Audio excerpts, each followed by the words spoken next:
Oi, pessoal! O tema do nosso vídeo de hoje é Bolsa Família. Como o programa poderia evoluir em 2023?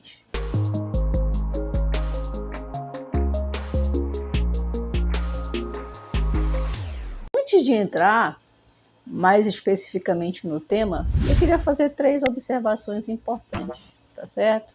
Primeiro, que esse vídeo de forma nenhuma pretende abarcar toda a complexidade do programa Bolsa Família. Segundo, acredito que as ideias aqui colocadas podem sim ser experimentadas, podem sim ser testadas e até poderiam sim ser aplicadas aos beneficiários do programa. E para que eu converse com vocês de como o programa poderia evoluir em 2023, do meu ponto de vista, eu preciso primeiro fazer aí uma contextualização do programa no Brasil. O programa Bolsa Família passou a ter esse nome no governo Lula em 2004, embora ele tenha aglutinado alguns programas já pré-existentes do governo do Fernando Henrique Cardoso, como o Bolsa Escola e o Bolsa Alimentação. Só que o governo Lula ampliou mais o programa Bolsa Família. E o que é o programa Bolsa Família? É um programa de transferência de renda do governo federal para famílias que estejam na categoria de pobreza ou de extrema pobreza. E como que as famílias interessadas podem ingressar no programa? Primeiro, ela precisa fazer o cadastro único, que é o cadastro único para programas sociais do governo federal. Ao se cadastrar no cadastro único, a família vai ser selecionada para ingressar ou não no programa. Se ela estiver na categoria de pobreza ou da extrema pobreza, ela pode ingressar sim no programa. Inclusive, existem valores específicos a cada ano que dizem, que estipulam quem estaria ali na pobreza ou na extrema pobreza. Ao ingressar no programa, a família deverá cumprir condicionalidades para permanecer nele. Condicionalidades na área da saúde, assistência social e na área da educação. Saúde, pesagem, as grávidas devem fazer regularmente seu pré-natal e a família deve cumprir o calendário vacinal. Na área da educação, ela precisa cumprir, as crianças e adolescentes que estejam em idade escolar obrigatória devem cumprir a frequência mínima exigida pelo programa em relação à escola. E na parte da assistência social, ela precisa deixar sempre atualizado o seu cadastro. Pelo menos ela tem essa obrigatoriedade a cada 2 anos. O programa Bolsa Família também trabalha com geração de renda. Mais especificamente, a ação mais contundente, aí, a ação mais feita pelo programa é oficinas de geração de renda. O que é que eu quero fazer? Meu primeiro parêntese, minha primeira crítica em relação ao programa Bolsa Família. Geralmente essas oficinas, eu falo como experiência, fui técnica do SUAS, Sistema Único de Assistência Social, aqui no meu município, durante 7 anos. Geralmente essas oficinas, elas têm mais servido para ocupar o tempo do usuário do que realmente torná-lo autônomo, tá? Essas oficinas são muito generalistas, né? Elas geralmente têm uns temas voltados para corte e costura, panificação, a parte também de artesanato. Na verdade, elas não trabalham mais profundamente a autonomia socioeconômica da família. Econômica, por exemplo, não se trabalha acesso a crédito, não se trabalha a forma de como gerenciar o seu negócio. São oficinas pontuais, mas que não acabam trabalhando essa questão da autonomia de fato, não acabam trabalhando de forma mais profunda essa questão da autonomia das famílias em relação ao Estado.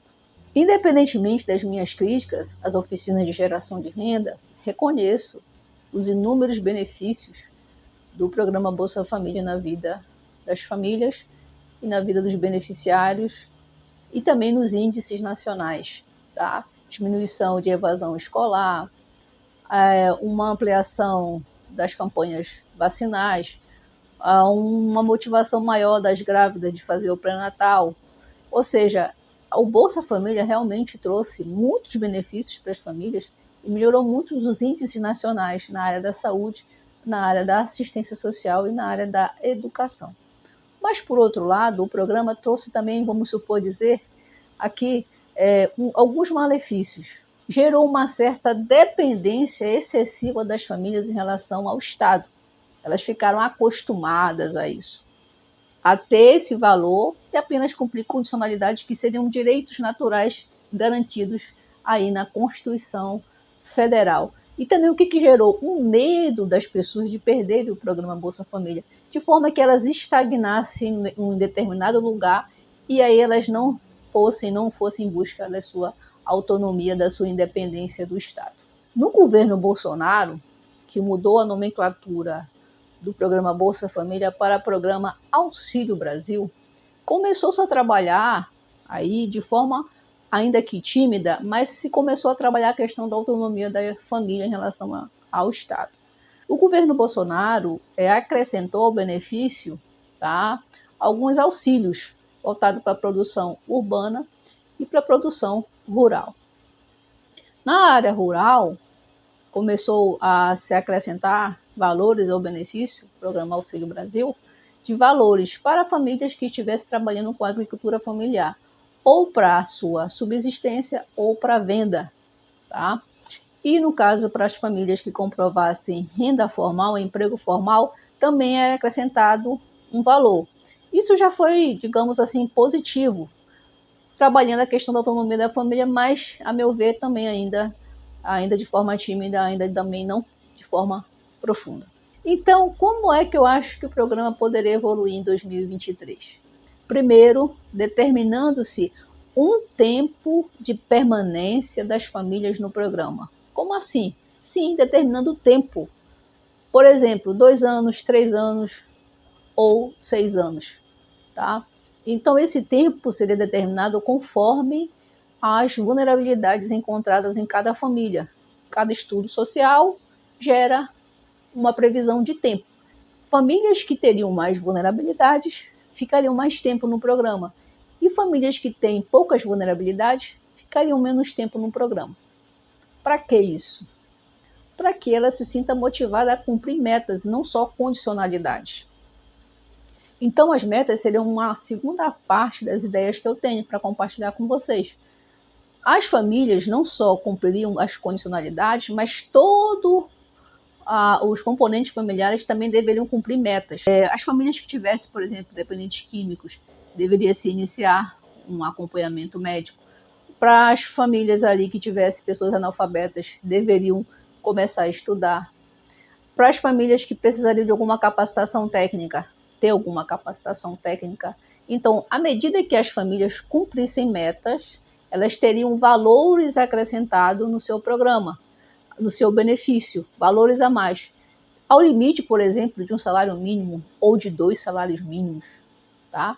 Ou seja, ela teria um tempo de permanência para se sentir motivada para cumprir metas e, ao mesmo tempo, essas metas empoderariam ela de informações para quando ela finalizasse o tempo de permanência, ela pudesse ser autônoma do Estado, com capacitação, com as orientações devidas, com as informações devidas, com acesso a serviços devidos, para que ela permanecesse autônoma em relação ao Estado.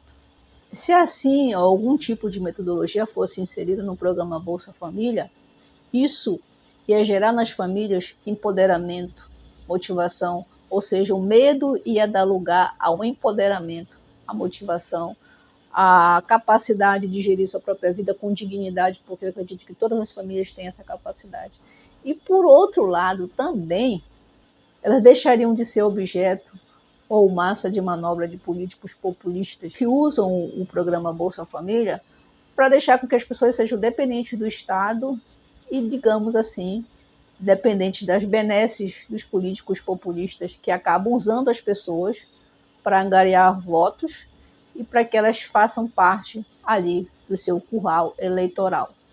E aí permanece-se a corrupção no país e as famílias não progridem, e as famílias não se tornam autônomas, mas usadas como massa de manobra. Se você gostou do vídeo, dê o seu like. Se você não gostou, por favor, diga por quê.